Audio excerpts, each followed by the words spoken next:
আসসালামু আলাইকুম। এই যে আমার সামনে যে গাছটি আপনারা দেখতে পাচ্ছেন এর নাম হচ্ছে কাটাখুরা বা কাটানটে। এই নামেই আমরা গ্রামগঞ্জে বা শহরের মানুষেরা আমরা চিনে থাকি। তো এই কাটাখুরা গাছের অনেক গুণাগুণ রয়েছে।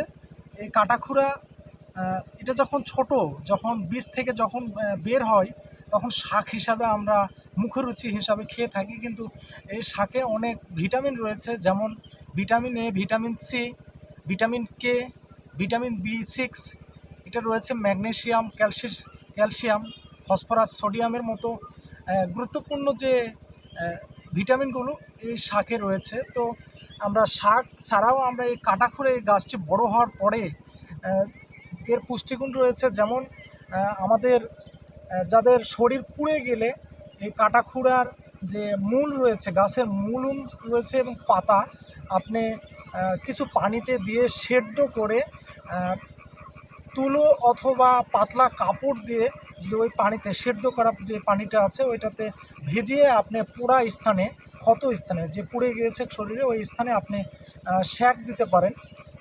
ঠান্ডা করার পরে দিলে আপনার হচ্ছে পোড়া জায়গাটা ভালো হয়ে যাবে।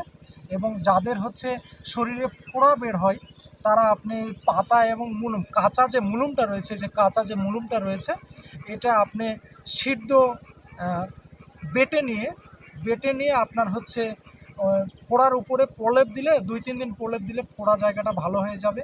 যাদের মাথা ব্যথা আছে তারা এই সেম একইভাবে মুলুম এবং পাতা বেটে নিয়ে আপনি কপালে যদি প্রলেপ দেন মাথা ব্যথা ইনশাল্লাহ ভালো হয়ে যাবে। আর আপনারা গাছটি ভালো করে দেখুন। আর এই গাছের বংশ বিস্তার হচ্ছে এই গাছ থেকে নিজে থেকে, এই যে আপনার যে বীজগুলো দেখতে পাচ্ছেন এই বীজগুলো আপনার হচ্ছে একা একা গাছ থেকে ঝরে পড়ে গেলে আপনার হচ্ছে এইটা থেকে এই গাছের বংশ বিস্তার হয়।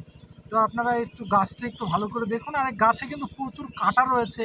এই কাটাখোড়ার গাছে যখন বড় হওয়ার পরে তো গাছটি তুলতে গেলে খুব সাবধানে উঠাতে হবে।